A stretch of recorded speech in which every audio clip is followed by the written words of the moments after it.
A gente não conhece a Deus, nós não sabemos como agradá-lo. É tão bom quando a gente conhece a pessoa que precisa ser agradado. É tão bom quando a gente conhece quem nós vamos receber em casa. Falei sobre isso hoje pela manhã. O que ele gosta, o que ela gosta. Porque a gente sabe que vai agradar o coração e todos nós queremos receber bem as pessoas em nossa casa, em nosso lar. Eu penso que todo mundo gostaria de conhecer bem a Deus, porque todo mundo tem uma sede de Deus. Todo mundo tem uma necessidade de Deus. E a tentativa de encontrar a Deus em outras coisas tem sido um comportamento rotineiro de toda a raça humana. Muita gente procura ocupar o lugar de Deus na religião. Outros procuram ocupar o lugar de Deus nas drogas, no sexo, no dinheiro, no egoísmo, na realização profissional, pessoal. E quando se consegue tudo isso, ainda falta alguma coisa. O que é que falta? Falta Deus na vida. É preciso entendermos que existe um lugar na sua mente, no seu coração, que só Deus é capaz de ocupar e mais nada e ninguém. Por isso que muita gente vive nas ideologias como se isso fosse a sua religião. No mercado financeiro, como se fosse a sua religião. Qualquer outra coisa que lhe dá satisfação e prazer, há uma tendência de a gente viver isso religiosamente, no futebol. Quando a gente torce para um time e aquilo traz alegria, a gente pensa que isso é suficiente para ocupar esse lugar que só Deus pode ocupar. Por isso, essa série de mensagens, quem ainda não viu os episódios anteriores, nós vamos fazer um link com todas as mensagens, conhecendo Deus e fazendo a sua vontade. Porque quando nós conhecemos Deus, nós temos alegria em fazer a vontade de Deus. Isso traz aquele preenchimento do vazio no nosso coração. E é tão bom, é tão bom. Eu já tive alguns relatos, inclusive aqui na igreja, estão aqui até hoje, de pessoas que tentaram de várias formas. Não vou nem citar as formas para não constranger pessoas aqui, mas acabaram tendo um encontro verdadeiro com Jesus, e aí suas vidas foram equalizadas. Agora que eu estou vendo a Pati ali, e o cara que eu pensei que era visitante, é o marido da Pati. Vocês também fazem 4 anos que não aparecem aqui, viu? Não podem ir embora sem me dar um abraço. Beleza?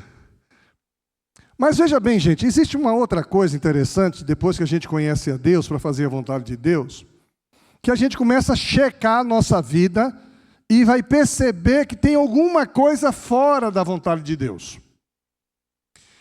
Muita gente tem vivido sua vida do seu jeito. As pessoas traçam um planejamento, traçam um plano estratégico de vida e começa a viver esse negócio, esse projeto pessoal, e vai perceber que está desajustado, está desalinhado com aquilo que Deus quer de mim.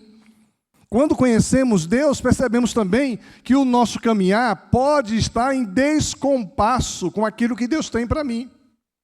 E mesmo estando na igreja, muitas vezes sendo pastor de uma igreja, o planejamento é humano, é pessoal, é vaidoso, é orgulhoso. Muitas vezes é um pensamento não vaidoso e orgulhoso, mas um pensamento é que Deus não sentou à mesa com você. Você decidiu, eu vou fazer assim, assim e assim. E aí a gente vai perceber muitas vezes que a nossa vida está desajustada com a vida que Deus quer que vivamos. Por isso que a gente sofre muito quando pensamos assim. Logo, o tema de hoje é ajustando sua vida a Deus. Ajustando o seu viver ao viver de Deus. Eu quero confessar um pecado aqui. Hoje é dia de confissão. Então não me julgue não. Um dia eu cheguei na igreja do Batista do Jardim Ambiental, e naquela época o pregador, o pastor daquela igreja era o maior pregador que tinha em Curitiba. Pastor Alexandre Rosa Lobo. Eu amava as mensagens do pastor Alexandre. Aí eu chego num domingo de manhã, louco para ouvir o pastor Alexandre, eu não era pastor ainda. E na hora da pregação, o pastor Alexandre chama um outro pregador. Eu me frustrei. Falei, puxa vida, eu queria ouvir o pastor Alexandre. E sobe uma pessoa desconhecida. Para mim, eu não conhecia aquele pastor. Quando ele sobe, ele começa a ler o Salmo de número 73. E ele tinha um problema na dicção, ele não falava 3. Veja o meu preconceito. E esse camarada começou a se apresentar sem pronunciar direito, e eu julguei o camarada. Mas quando esse homem começou a fazer a exposição do Salmo 73, eu pedi perdão ao Senhor e amei. Depois fui pedir perdão a ele, viu? Terminou o culto, fui lá.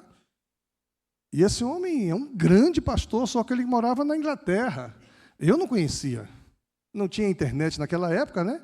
Hoje a gente conhece pessoas do mundo inteiro. E ele fez uma exposição extraordinária, belíssima. Pena que não está gravado no YouTube. Pena que não está gravado em lugar nenhum. E eu comecei a amar o Salmo 73, porque o Salmo denuncia uma vida desajustada com a vida de Deus. O Salmo confronta um dos maiores músicos da história, chamado Asaf. O Júnior estava hoje de manhã lá em um congresso de adoração. Muitos líderes estiveram esse final de semana no congresso de adoração, no Bacaxeri, foi uma bênção. Mas quando se fala de Asaf, não é Asaf Borba, lá do Rio Grande do Sul, mas é o Asaf, chefe do coro de Jerusalém, na época do rei Davi. E o Asaf confessa o seu pecado. Asaf faz uma confissão de pecados quando ele tinha inveja dos homens maus. Quando ele via os maus prosperarem e ele que temia o Senhor não prosperar. E aquela palavra a mim foi muito confrontadora, porque nós temos uma tendência de comparar nosso viver com o viver do outro. Tem gente ganhando dinheiro com isso. A grama do quintal do vizinho é mais verde. É um livro. A gente tem mania de comparar. Tem maridos que comparam a sua esposa com a esposa do outro. Lógico que só vê a esposa do outro arrumadinha, com cabelo organizado, andando nos saltos. Vai lá no dia a dia para você ver o cabelo daquela mulher. Veja como ela acorda. Tem mulheres que vê o marido do outro engomadinho, bonitinho, né? E diz assim, se meu marido fosse igual ao outro. Vai ver como ele é lá dentro. Às vezes é grosseiro, mal educado, desatencioso. E muitas vezes a gente começa a precisar checar a nossa vida, se a nossa vida está ajustada com a vida de Deus. Eu queria que você mantivesse sua Bíblia aberta, ou seu equipamento ligado no Salmo de número 73. Eu lerei, por enquanto, apenas os versículos de 13 a 17, mas eu vou voltar em todo o Salmo, e eu queria que você acompanhasse todo o Salmo. Você que está nos acompanhando pela internet, nós vamos orar pelos seus motivos de oração depois do sermão. Eu prometi isso para você e vou fazer isso. Tá bom? Olha o que diz o versículo 13 do Salmo 73. Parece que não adiantou nada eu me conservar puro e ter as mãos limpas do pecado. Pois tu, ó Deus, me tens feito sofrer o dia inteiro, e todas as manhãs me castigas. Se eu tivesse falado como os maus, teria traído o meu povo. Então eu me esforcei para entender essas coisas, mas isso era difícil demais para mim. Porém, quando fui ao teu templo, entendi o que acontecerá no fim com os maus. Ele, em algum momento da sua vida, compara o seu viver. Mas esse texto expressa a luta que ele tem com a inveja. Ele tinha inveja dos ímpios. Tem algum invejoso aqui? Levanta a mão para eu conhecer. Pode baixar, Deus abençoe. Mais alguém? Deus abençoe, pode baixar. Vocês estão dando risada? Tem que ser muito corajoso para admitir que é invejoso. Tem que ser muito corajoso. E aqui tem mais do que dois, só dois levantaram a mão, para não me deixar só. Mas você tem inveja de quê? O que é que inveja os outros? Dizem, eu perguntei a uma mulher e ela disse que era assim mesmo. Eu perguntei para uma mulher certa vez, acho que foi um encontro de mulheres aqui na Lindóia, que eu fiz uma dinâmica para que vocês elogiassem a roupa. E eu perguntei, eu soube que mulher se veste para impressionar a amiga. É verdade? Ele disse, é verdade. Fulana vai amar esse cachecol. Eu não acreditava, pensava que isso era mito. Mas disseram, não, pastor, isso é verdade. As mulheres não se arrumam muitas vezes para o marido. Eu já vi mulher que se arruma e pergunta para o marido, e aí, amor, como é que está essa roupa? Ficou bom? Ficou. Ela vai lá, troca a roupa. Eu disse, mas você não disse que ficou bom? É, mas o seu senso de bom é ruim. Se você dissesse que ficou ruim, aí ficou bom. Porque o olhar do homem é diferente do olhar das mulheres, muitas vezes. Então, admitir que é invejoso é complicado. Asaf admite que é invejoso.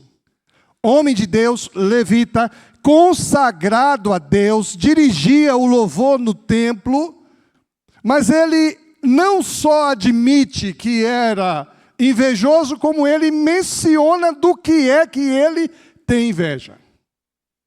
Eu já falei para vocês de um gabinete que eu dei, só dei um gabinete desse na vida até agora. 28 anos de ministério, só uma única pessoa entrou no gabinete assim, pastor, eu vim aqui porque eu tenho inveja de fulana. Eu achei aquilo maravilhoso. Não o fato de ter inveja, mas era saber dizer de quem é que ela tinha inveja. Eu falei, você tem inveja do que nela? Da aparência dela.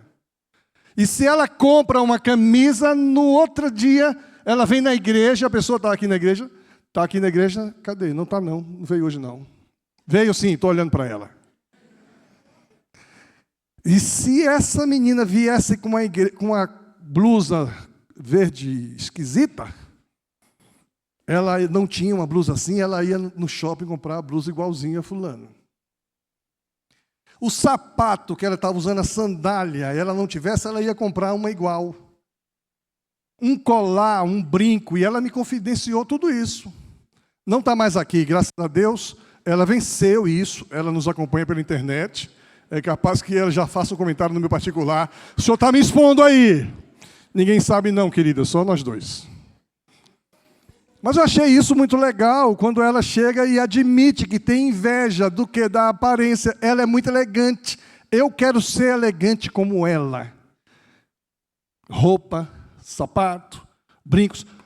Esse homem, Asaf, um santo homem de Deus, expressa a sua luta com a inveja dos ímpios. Não é uma inveja de uma pessoa, é uma inveja com aqueles que não temiam a Deus. Eu temo a Deus, faço as coisas direitinho na casa de Deus, e eu não prospero como eles prosperam lá. Mas no final ele vai descobrir que a verdadeira prosperidade é diferente daquilo que o mundo pensa ser prosperidade. Então, primeiro, para ajustar a nossa vida a Deus, precisamos enfrentar o problema da inveja e da injustiça. Esse problema existe. Quantos de nós aqui já se sentiam injustiçados? Levanta a mão. Olha aí, quase todo mundo. Pode baixar. Quase todo mundo já se sentiu injustiçado. Um comportamento, uma palavra, uma situação qualquer produziu esse sentimento de injustiça. Acompanhe comigo o versículo 1 para a gente ver esse desabafo.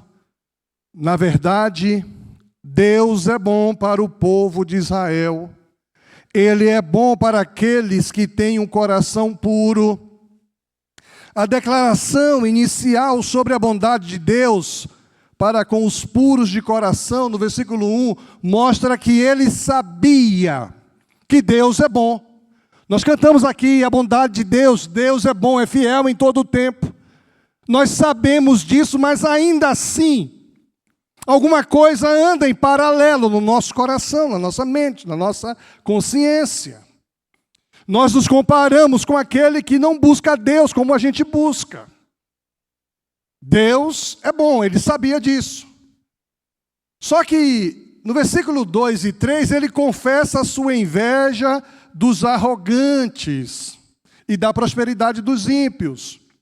Olha o que diz: porém, quando vi que tudo ia bem para os orgulhosos e maus, a frase que me chamou a atenção no sermão daquele colega pastor foi essa: quase perdi a confiança em Deus, porque fiquei com inveja deles. A inveja pode levar você a perder a confiança em Deus. A inveja pode levar você a se vincular com o inimigo de nossas almas, com o capiroto, com o inimigo, Satanás. Quando a gente dá lugar a sentimentos que vêm dele, ele nutre esses sentimentos em nossa percepção. Quase perdi a confiança em Deus. É preciso confessar sua inveja, é preciso verbalizar, especialmente para o Senhor. Agora, se você olha para os versículos que nós vamos ler em seguida, há uma descrição detalhada da prosperidade dos ímpios e da aparente injustiça. Olha o que diz o texto, versículo 4. Os maus não sofrem, eles são fortes e cheios de saúde. Eles não sofrem como os outros sofrem, nem têm as aflições que os outros têm. Por isso usam o orgulho como se fosse um colar, e a violência como uma capa. O coração deles está cheio de maldade, e a mente deles só vive fazendo planos perversos. Eles gostam de caçoar, e só falam das coisas más. São orgulhosos, e fazem planos para explorar os outros. Falam mal de Deus, que está no céu, e com orgulho dão ordem às pessoas aqui da terra. Assim, o povo de Deus vai atrás deles e crê no que eles dizem. Eles afirmam: Deus não vai saber disso, o Altíssimo não descobrirá nada. Os maus são assim, eles têm muito e ficam cada vez mais ricos. Veja, ele traça aqui o aparente progresso dos que não são tementes a Deus. São pessoas más, maldosas. E as pessoas mais poderosas do mundo, com raríssima exceção, são pessoas maldosas. As pessoas mais ricas do mundo, com raríssimas exceções, são pessoas que exploram o pobre, o trabalhador. A gente vê, por exemplo, eles fazem coisas para quebrar. Esses equipamentos que a gente usa, eles fazem com um planejamento de não atualizar. Eu não gosto daquele equipamento da maçã mordida. Não gosto. Por quê? Eu tenho um perfeito, precisa ver, perfeito, só que ele interrompeu a atualização. Isso mesmo. para me obrigar a comprar um novo. Por isso que eu deixei de usar essas marcas top de linha. Só que eu descobri que a que eu gosto também está entrando na mesma onda. A minha é chinesa. Mas está entrando na mesma onda. Já não pega mais atualização depois de 4 anos. Equipamento bom, nunca levou... Aliás, já levou tanta queda, ó, não quebrou até hoje. Mas não atualiza mais. Por quê? Porque se atualizar, eles não vão faturar, não vão vender. E a gente acha os caras top. Está na Forbes. Exploradores do pobre, do trabalhador. Carros. A gente vê hoje carros maravilhosos. Carros com data de validade. Você compra um carro automático. Eu estava apaixonado por carro automático. Quando eu descobri... Automático não, desculpe. Elétrico. Quando eu descobri que as seguradoras não querem mais segurar carro 100% elétrico, e eles têm um prazo de validade de 8 anos, porque só a bateria deles custa o valor do carro. E o cara está rico. Ou seja, com raríssimas exceções, os ricos exploram os trabalhadores. E quando a Asaf bota o foco nisso, seu coração se enche de inveja, quando deveria se encher de indignação. Eu não gosto nada de marca, viu? Nada. Eu gosto de coisa boa e barata. É boa e barata, eu gosto. Ah, é de marca. Não quero nem saber. Qual é a marca do que você está usando? Eu falei, não sei. Então, Asaf olha para esse contexto e ele faz essa descrição detalhada da prosperidade dos ímpios, dos maus e da injustiça. Por que que Deus abençoa esta pessoa? Interessante que no versículo 13 há aqui uma reflexão sobre a inutilidade da sua própria pureza e sofrimento. É inútil ser puro. É inútil viver a vida cristã como deveria viver. Parece que não adiantou nada eu me conservar puro e ter as mãos limpas do pecado. Pois tu, ó Deus, me tens feito sofrer o dia inteiro, e todas as manhãs me castigas. Interessante que ele aponta para Deus. Deus é culpado do seu sofrimento. Deus é culpado da sua dificuldade pessoal. E tem muita gente que tem essa tendência de culpar a Deus quando as coisas não dão certo, quando acontece alguma coisa equivocada. Eu contei hoje pela manhã a experiência do banho. Teve uma irmã que disse assim, pastor, eu amei a experiência do banho. Eu tomo um banho frio todo dia. Eu falei, você, eu não. E para piorar, hoje eu fui tentar tirar o cheiro da geladeira, fiz um cafezinho agora, 4 horas da tarde, e botei o coador com café dentro da geladeira para tirar aquele cheiro. Quando estava fazendo isso, derramou café por todo lugar. Você está dando risada, você não sabe a raiva. Que raiva! E eu atrasado para ir visitar a Ju no hospital. Tive que limpar todo o chão com borra de café. Que coisa, a parede ficou manchada. Aí alguém disse, pastor, alguém tem que orar lá na sua casa. Agora, de quem foi a culpa? Quem é que não teve o zelo, o cuidado de pegar com... A gente está ficando velho, nós já não temos mais a mesma habilidade. Nós não temos mais a mesma segurança. E a gente quer, porque a nossa mente pensa que a gente continua aquele garotão. Eu sempre fui muito ágil, sempre fiz tudo correndo. E agora, quando eu tento correr, a cabeça vai, mas o corpo não vai. Aí derrama tudo. Aí ele vai culpar Deus. Deus é culpado da sua imprudência. Deus é culpado do seu orgulho. Deus é culpado da sua vaidade. Deus é culpado por causa da sua inveja. E é bom que ele registra isso e deixa isso muito claro. Então, para ajustar a sua vida a Deus, você precisa enfrentar o problema da inveja e da injustiça de frente. Fazer um autoexame como eu fiz. A imprudência foi minha de desligar o disjuntor da geladeira. A imprudência foi minha de não verificar se estava tudo em ordem antes de viajar. A imprudência foi minha não colocar o coador em um recipiente seguro. Agora eu vou culpar a Deus.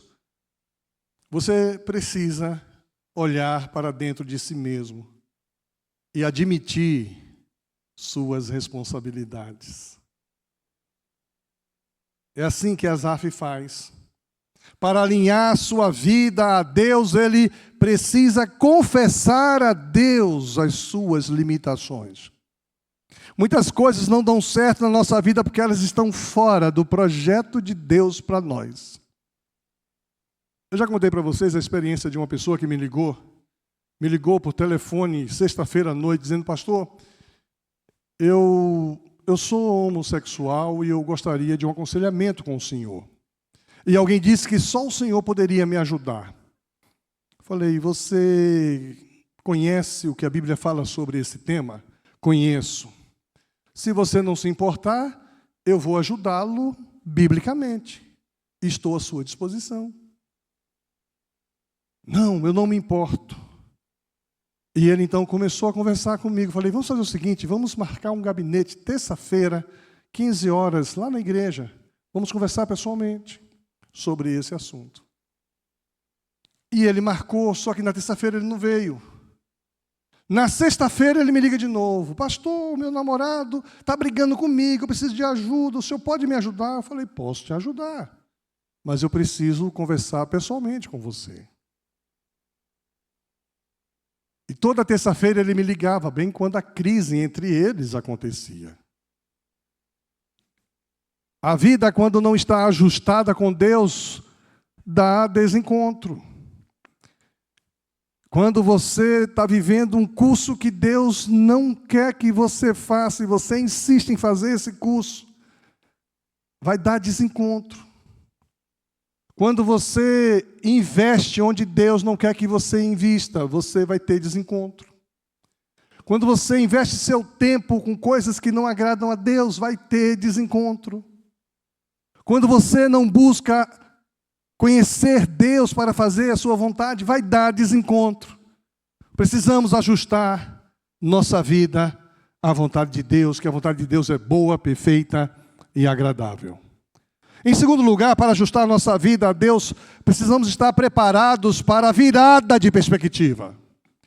Tem que haver, em algum momento, uma perspectiva diferente. Se você não estiver preparado para virar a perspectiva, você vai continuar vivendo uma vida buscando realização, satisfação e prazer em tudo que não vai satisfazer. E você ficará frustrado. Você vai ter que mudar sua expectativa. Versículo 15, olha o que diz Asaf.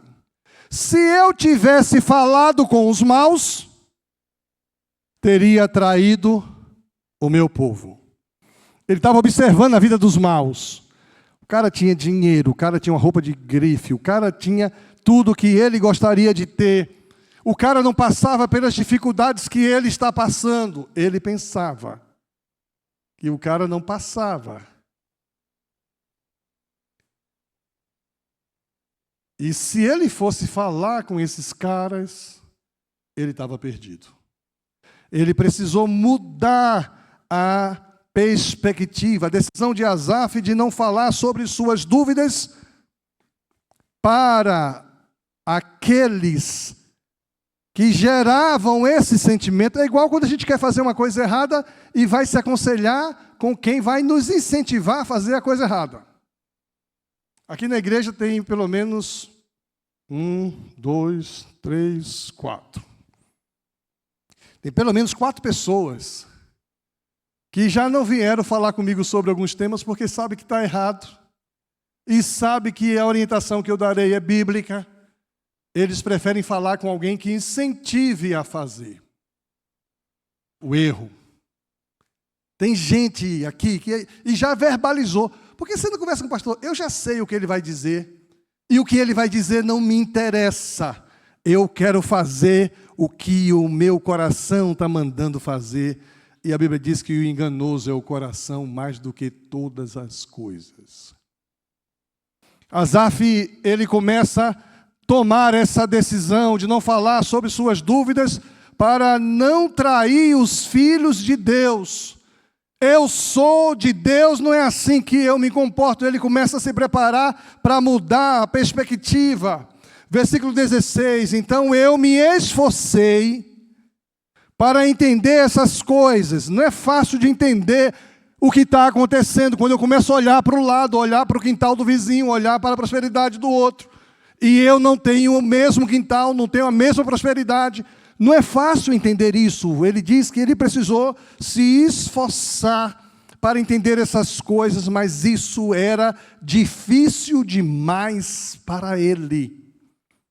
Em alguns momentos de santidade, de confrontação espiritual, nós vamos chegar a esta mesma conclusão. É difícil demais para mim, pastor. É difícil demais cumprir aquele voto de ler a Bíblia todo dia. É difícil demais para mim perdoar o meu agressor. É difícil demais para mim buscar o reino de Deus em primeiro lugar. Porém, aqui tem uma mudança de perspectiva extraordinária. Porém, quando fui ao templo, entendi o que acontecerá no fim com os maus. Essa palavra de Asaf é uma palavra que você que pensa politicamente correto não vai gostar. Por quê? Você chega no templo, você tem uma perspectiva de santidade, de profanação. Você tem uma perspectiva daquilo que Deus quer e daquilo que Deus não quer. Você tem uma perspectiva daquilo para o que você foi criado e como você tenta buscar satisfação naquilo que você não foi feito para ser. E você tem uma visão do fim. As pessoas que chegarem até o fim receberão galardão, coroa da vida, nome escrito no livro da vida. Receberão o céu, vinde benditos de meu Pai, possuí por herança o reino que vos está preparado desde a fundação do mundo. Mas quem busca a realização diz assim, apartai-vos de mim, malditos, para o fogo eterno. Aí hoje na classe Novos Membros, tinha uma pessoa que fez essa pergunta, gostei da pergunta, viu, rapaz? A Igreja Batista acredita no inferno? Isso acredito. Acredito na cruz de Cristo, acredito em Jesus Cristo, por isso mesmo eu acredito no inferno, porque foi Jesus que falou do inferno. Ainda me lembro do pastor Nildo, daquele jovem. Uma vez eu estava pregando aqui, fui falar do inferno, o jovem falou para o pastor Nildo, pastor, eu que estava indo tão bem, de repente começou a apelar. Eu achei interessante a honestidade dele. Falar de inferno é apelação. Por que é apelação? Porque amedronta as pessoas. Mas é lá que muitos irão passar a eternidade.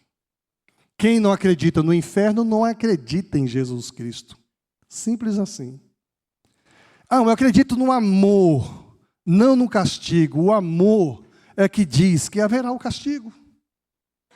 Não tem como você acreditar em Jesus e não crer na existência do inferno. Mas a entrada de Asaf no santuário de Deus é o ponto de mudança. É onde ele compreende o fim dos tempos.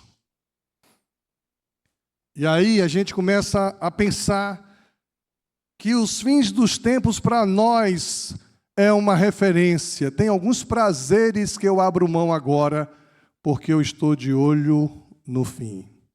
Ponto final.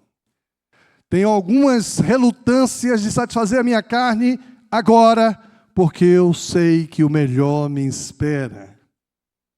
Então, para ajustar sua vida, você precisa estar preparado pela virada de perspectiva. Você precisa virar a chave, você precisa mudar o lado. Você não vai conseguir vivendo desse mesmo jeito.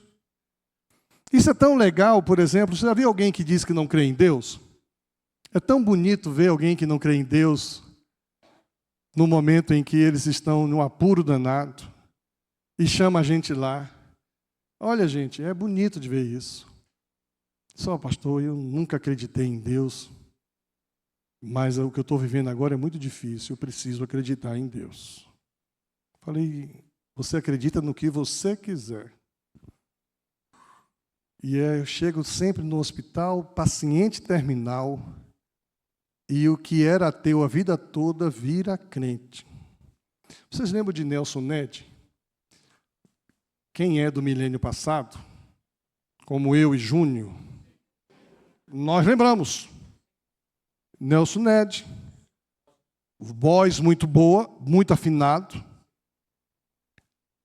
estava morrendo no hospital, fez um voto a Deus, nunca levou Deus a sério na vida. Estava morrendo no hospital, fez um voto a Deus. E na hora que fez o voto a Deus, Senhor, se o Senhor me libertar dessa situação, eu vou gravar um LP. LP chama-se long play. Sabe o que é long play? Você sabe? Ah, você é atualizado. Pensei que ele não soubesse. Long play é um negócio grande assim, que é um disco, coisas do milênio passado. Né? Ele gravou um long play e nesse LP ele dizia, este LP é em gratidão a Deus por ter salvado a minha vida no hospital. E gravou músicas evangélicas. Pastor Vamussi deve conhecer as músicas que ele gravou. Eu também. Você também lembra? Olha aí, tá vendo? Tem gente aqui também igual a mim, daquela época.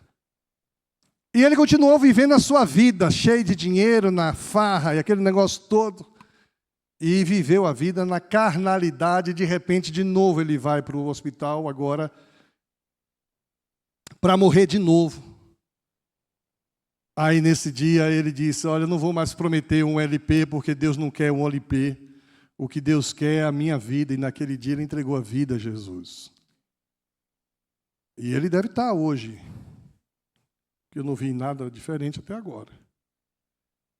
Então tem gente que procura viver a vida, mas não quer virar a chave. Precisamos virar a chave. Precisamos mudar o comportamento. Precisamos mudar nossa maneira de pensar, nossa maneira de orar, nossa disposição. Tem gente que tem uma disposição extraordinária para subir montanha, para andar de skate, para pedalar. Tem disposição para tudo. Para a igreja, ele está cansado. Às vezes o nosso pessoal vai para a montanha e chega aqui, vai dormir no culto. Aí eu fico meio brabo. Cadê o vigor da montanha? Ficou lá? Estou muito cansado. Aí lá, passou 3 dias. Eu já estive na montanha, eu sei como é que é.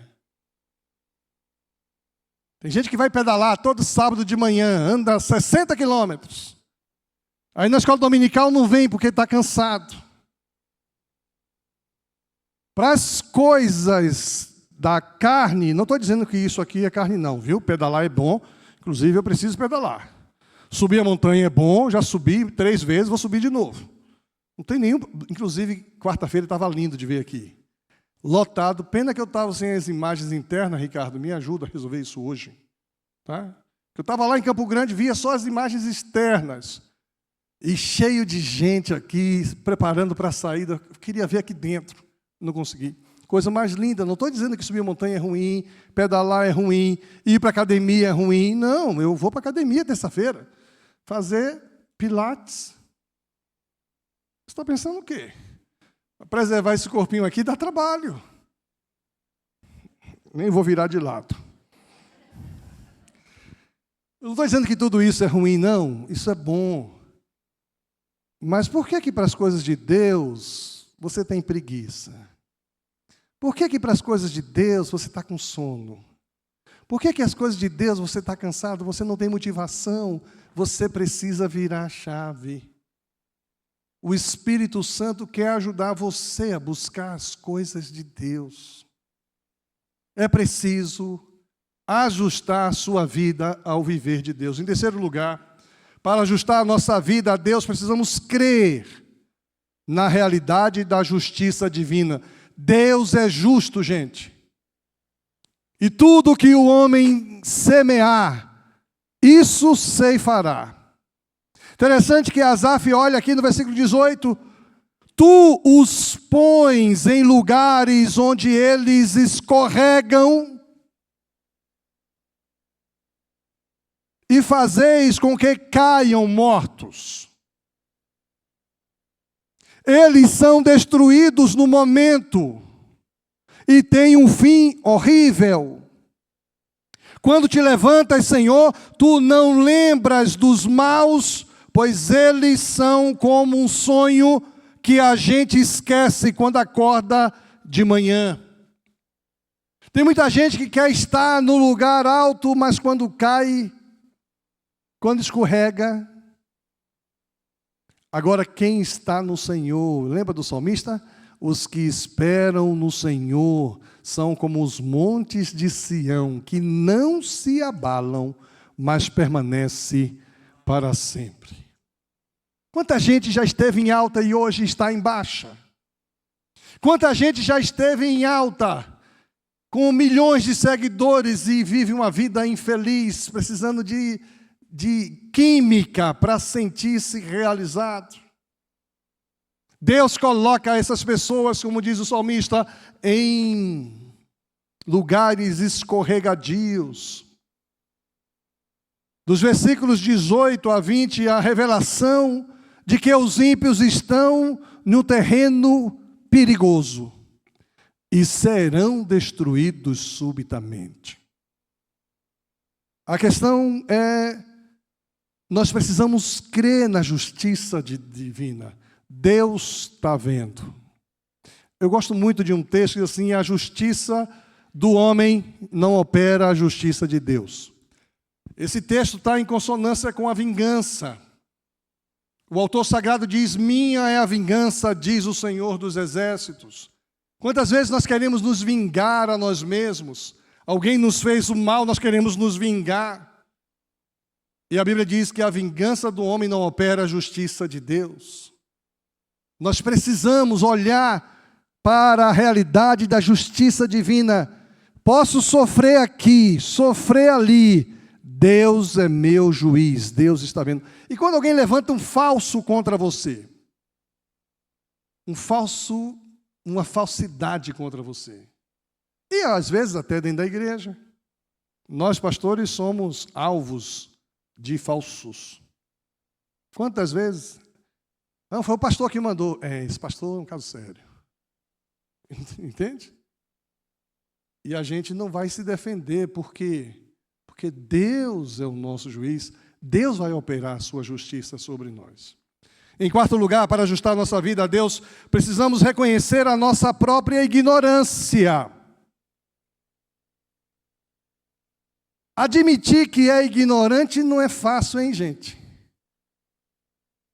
O filósofo já dizia, uma coisa eu sei, que nada sei. Foi Aristóteles ou foi Sócrates?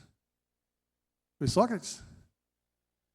Grande homem, admitiu ser ignorante. As pessoas vêm com perguntas difíceis para mim, bíblicas. Pastor, como é que o senhor explica isso aqui? Eu disse, olha, esse texto não é fácil de explicar não, um texto difícil. Eu não sei explicar isso não.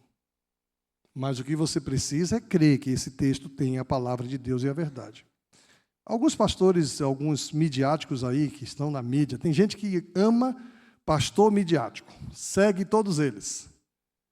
Esses camaradas só falam o que vocês querem ouvir.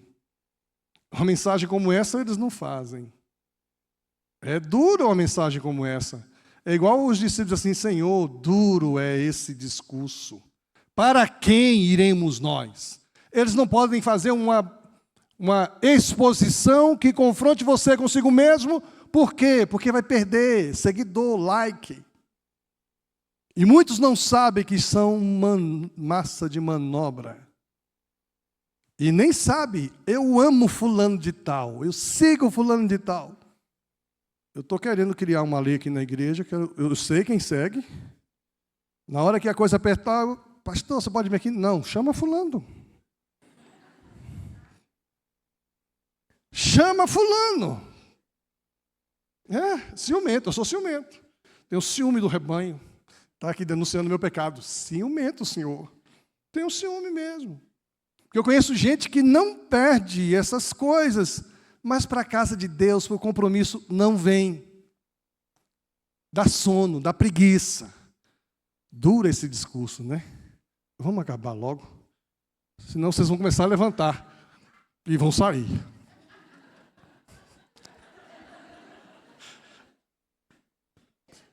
É preciso reconhecer a nossa própria ignorância e praticar arrependimento. Não basta você reconhecer que não sabe que é ignorante e não se arrepender. É preciso que você faça o caminho de volta. Olha o que diz aqui o versículo 21. O meu coração estava cheio de amargura e eu fiquei revoltado. Gente, isso é lindo. Está na Bíblia. Um coração reconhecendo ser amargurado, reconhecendo ser revoltado. Eu não podia compreender, ó Deus. Era como um animal sem entendimento. E olha, é a Bíblia, não sou eu. Quem nutre amargura e revolta, olha o que diz o texto. Eu não vou nem dizer que animal é esse. Senão eu posso ser processado. Fui no culto, o pastor me chamou de... Eu não, só li o texto. Né?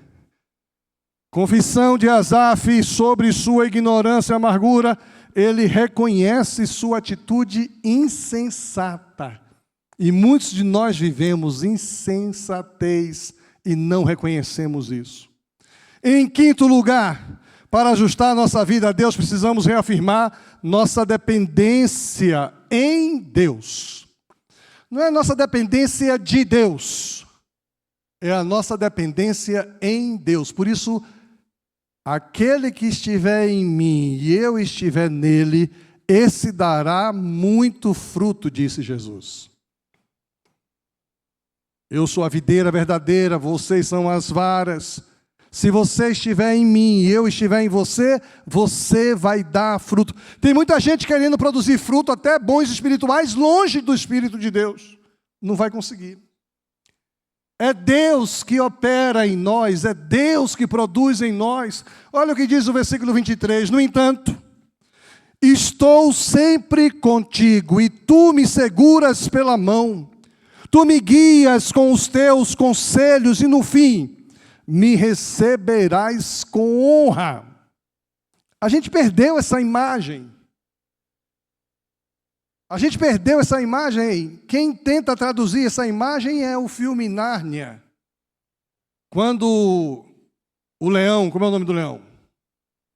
Aslan. Quando Aslan sai da pedra, e aí Aslan vem assumir o trono e governar o mundo, ele convida os meninos para governar com ele.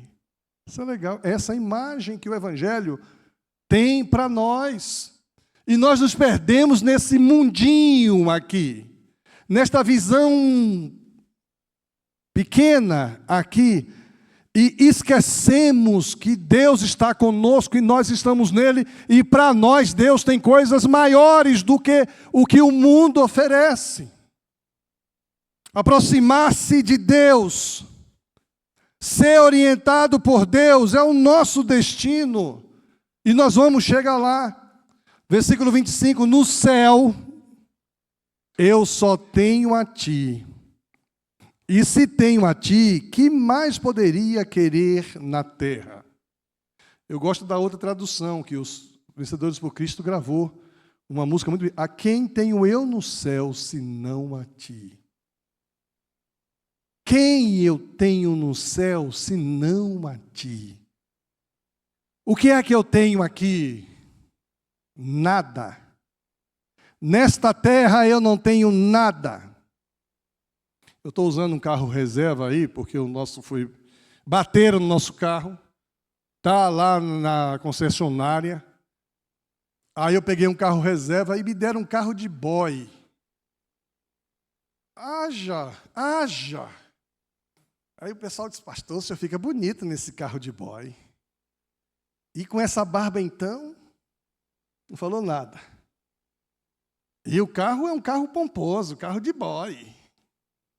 E eu nem sabia se aquele carro prestava, porque o carro não tem espaço.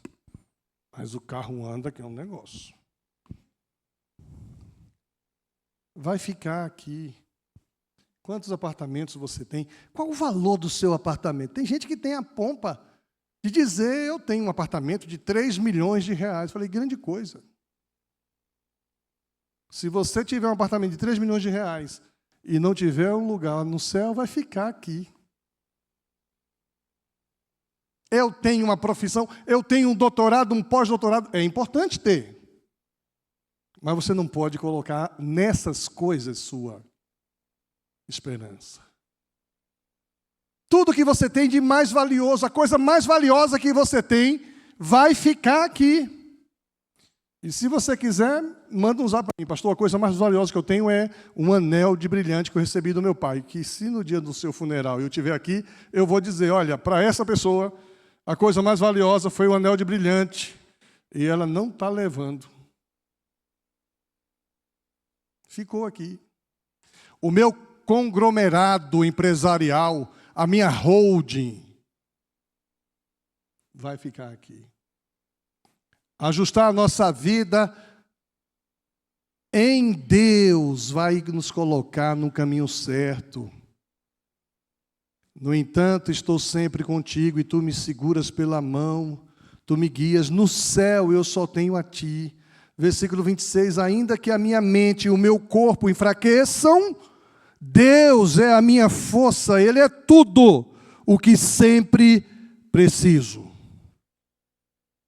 E para fechar, em sexto lugar, para ajustar a nossa vida a Deus, precisamos conhecer o contraste final entre os ímpios e os justos, os que não temem a Deus e os que temem a Deus. Versículo 27, os que se afastam de ti, certamente morrerão, e tu destruirás os que são infiéis a ti.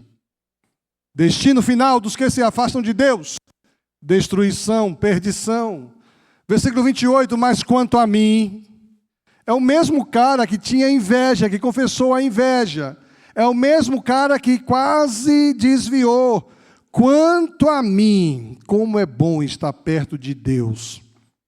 Faço do Senhor Deus o meu refúgio e anuncio tudo o que Ele tem feito. A conclusão de Asaf sobre a bondade de Deus, de estar perto de Deus, é o seu compromisso de proclamar as obras de Deus.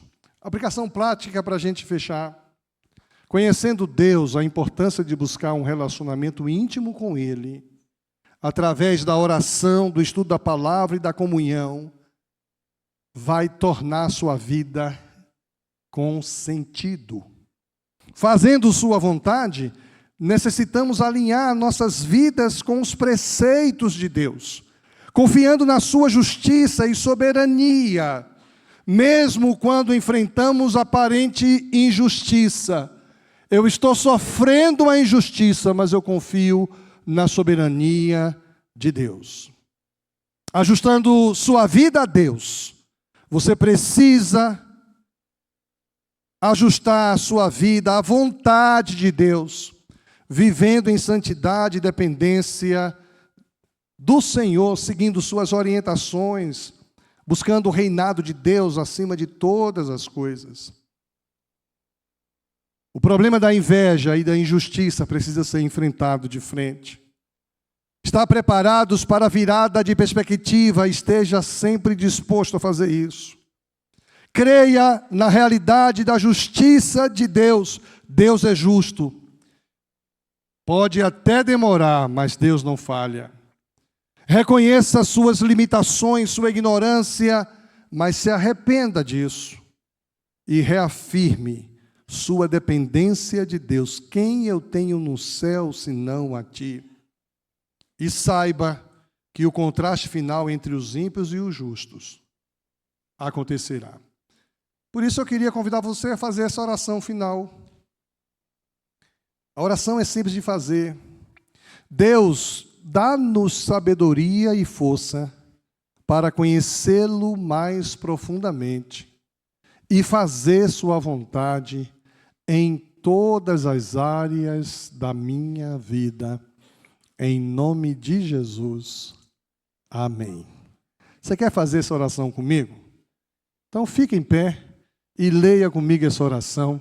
Deus ouve essa oração, Deus sabe que esta oração é motivada por tudo que você ouviu. Então repete comigo lá. Deus dá-nos sabedoria e força para conhecê-lo mais profundamente e fazer sua vontade em todas as áreas de nossa vida, em nome de Jesus. Amém. Essa é a oração que Deus gostaria de ouvir. Ô, João Pedro, você está aí? Ah, que bom, ficou sem falar até agora, está de parabéns. É?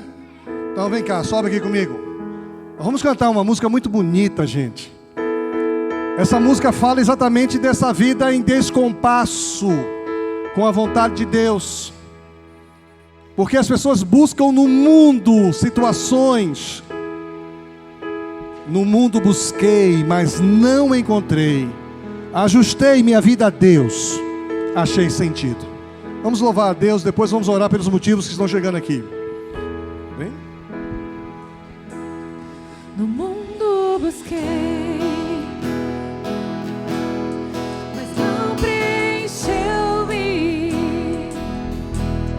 Canções tão vazias, tesouros que um dia se consumarão. Então você veio e me trouxe pra perto, e todo desejo é satisfeito em seu amor. Não há nada, Não há nada melhor, não há nada.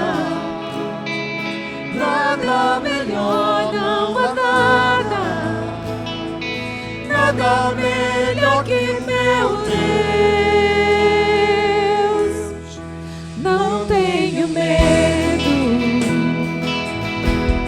de expor minhas fraquezas, defeitos e falhas. Não vou esconder, um amigo encontrei. Das montanhas, é o Deus dos vales, e não há lugar que a sua graça não possa me achar. Não há nada melhor, não há nada. Nada melhor, não há nada. Nada melhor que meu Deus. Não há nada.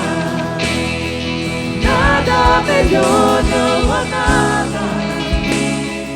Nada melhor, não há nada. Nada melhor que meu Deus.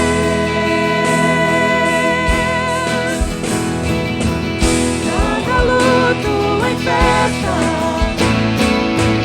a vergonha e glória, as belezas cinzas, o Senhor pode fazer. Traz a vida aos sepulcros, faz de ossos soldados,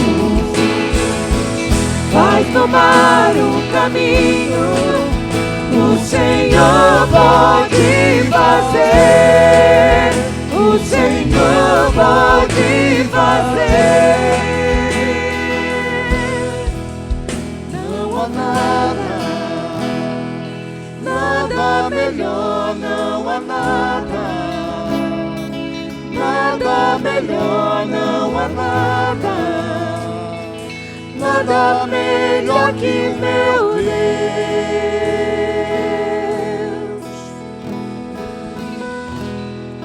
Nós temos muitos motivos de oração chegando aqui no Facebook, no YouTube, e nós vamos orar por esses motivos aqui.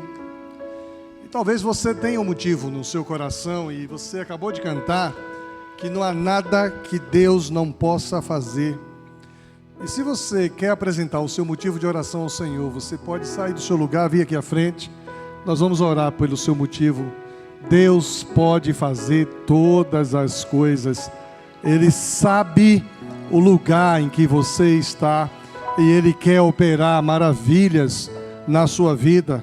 O João Pedro está chamando aí todo mundo para a gente orar, buscar a presença de Deus e apresentar ao Senhor nossas vidas, porque Deus pode fazer tudo, muito mais abundantemente, além do que tudo que pedimos ou pensamos. Deus tem todo o poder.